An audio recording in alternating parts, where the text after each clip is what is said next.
அனைவருக்கும் வணக்கம். Welcome to let's learn amazing. இன்றைக்கி நம்ம என்ன பார்க்க போகிறோம் அப்படின்னா, நடந்து முடிந்த சட்டமன்ற தேர்தல் 2026க்கு முந்தைய எல்லா கட்சிகளோட நிலைமையை பற்றி தான் பார்க்க போகிறோம். இந்திய தேர்தல் ஆணையத்தின் தரவுகளின்படி தற்போது தமிழ்நாட்டில் அங்கீகரிக்கப்பட்ட மாநில கட்சிகள் பட்டியல் தான் இந்த வீடியோவில் நம்ம ஃபுல்லாக பார்க்க போகிறோம்.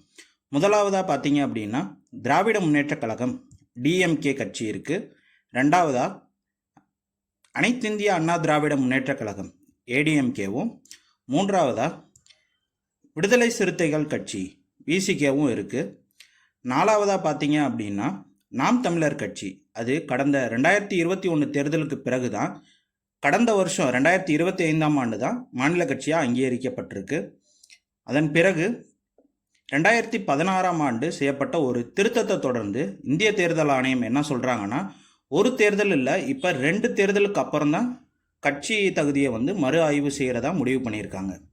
ஸோ அதன்படி 2026 தேர்தலுக்கு பிறகு மாநில கட்சி அந்தஸ்து எந்தெந்த கட்சி பெறும் பெறாதுன்ற உங்களோட கருத்துக்களை கமெண்ட்டில் சொல்லுங்கள்.